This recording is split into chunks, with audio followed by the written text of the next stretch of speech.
Assalamualaikum warahmatullahi wabarakatuh. Sebelumnya perkenalkan, nama saya Rizky Maulana, mahasiswa Teknik Elektro Universitas Sultan Ageng Tirtayasa dengan nomor induk mahasiswa yaitu 33321700030. Pada kali ini akan mempresentasikan tentang Mode 5 Synchronous Counter with CMOS, yang dimana ini merupakan salah satu prasyarat UAS mata kuliah rangkaian terintegrasi. Baiklah, selanjutnya yaitu pendahuluan. Seperti yang kita ketahui, pencacah counter modulo atau hanya mod adalah pencacah cascade rangkaian yang menghitung ke nilai modulus yang ditetapkan sebelum mengatur ulang.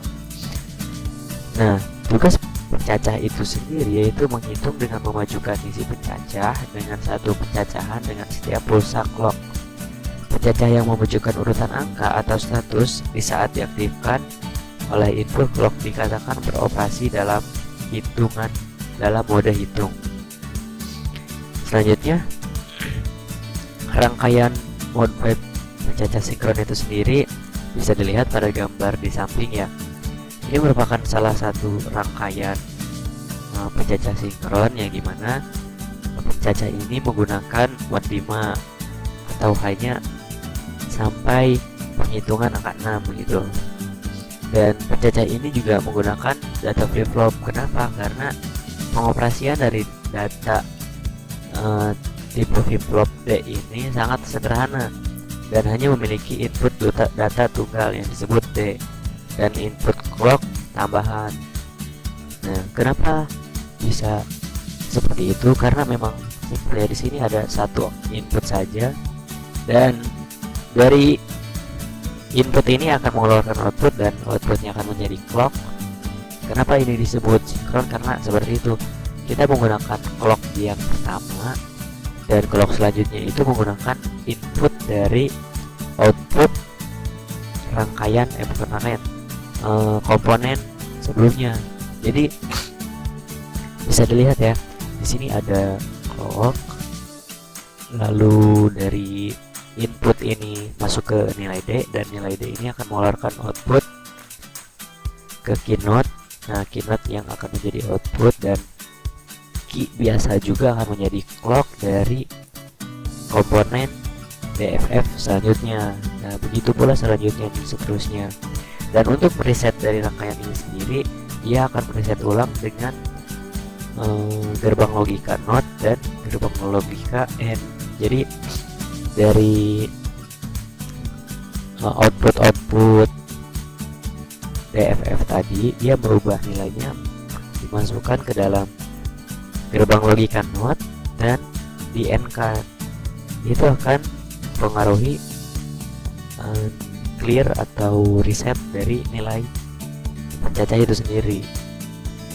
Nah, bisa dilihat di sini ada, bisa disebut dengan tabel kebenaran atau bisa dilihat ini ada nilai clocknya. Jadi dia akan clear atau menghilangkan angka pada saat 6. Jadi angka 6 ini tidak akan ada, dia langsung akan menuju ke 0 dan seterusnya.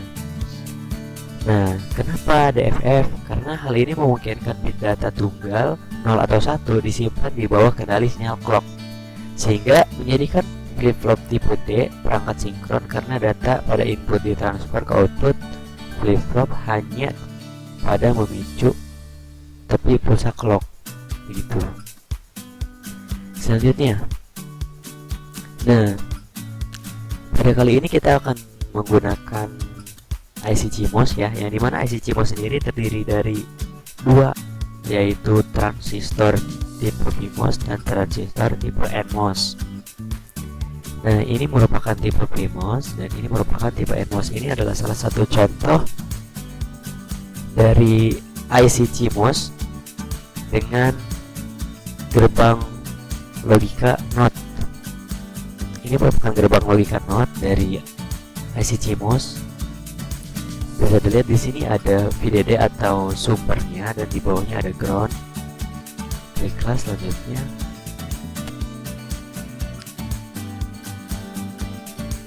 Rangkaian mode 5 pencacah sinkron dengan CMOS. Nah, pada kali ini kita masuk ke dalam materi inti, yang dimana kita menggunakan aplikasi DSCH2 untuk merangkai untuk merangkai penyacah sinkron mode 5 dan menggunakan IC CMOS yang dimana terdiri dari PMOS dan NMOS. Nah, ini merupakan gerbang logika seperti pada makalah saya dilihat bahwasanya di situ ada beberapa teori yang dimana gerbang logika dari NOT, NAND, dan N itu dapat dirangkai seperti ini. Di sini merupakan gerbang logika N dan di sini merupakan gerbang logika NOR. Kenapa begitu? Karena sesuai dengan teori yang ada pada makalah ini bisa kita lihat, dan gerbang logika N sendiri itu terdiri dari gerbang logika NAND dan gerbang logika NOT. Jadi NOT NAND, jika NOT NAND maka NOT-nya hilang dan menjadi N, begitu. Dan di sini merupakan input dari nilai tadi atau data tadi, karena ini merupakan komponen DFF ya, maka dia hanya menggunakan satu input saja, dan input ini ada juga memiliki clocknya. Setelah itu output dari data DFF ini akan dijadikan clock pada selanjutnya, dan inputnya sendiri berbeda. Selanjutnya adalah print layout dari rangkaian pencacah dengan CMOS. Setelah kita merangkai pada aplikasi DSCH tadi, di sini merupakan rangkaian yang dimana sudah menjadi print layout atau biasa disebut dengan PCB layout. Jadi setelah kita ubah dari rangkaian skematik, kita ubah menjadi PCB layout ini. Dan di sini bisa dilihat ada beberapa warna-warna yang berbeda. Ini menunjukkan karakteristik atau bahan-bahan yang digunakan pada transistor NMOS dan transistor PMOS. Dan saya menulis beberapa di sini, yang dimana warna merah itu merupakan bahan polisilikon. Jadi polisilikon ini yang menunjang komponen PMOS dan NMOS ini bekerja.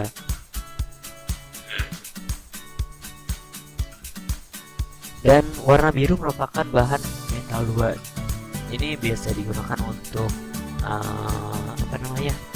biasa digunakan untuk perakit, yang dimana dijadikan penghubung atau jumper antara komponen yang lain dengan komponen yang berbeda.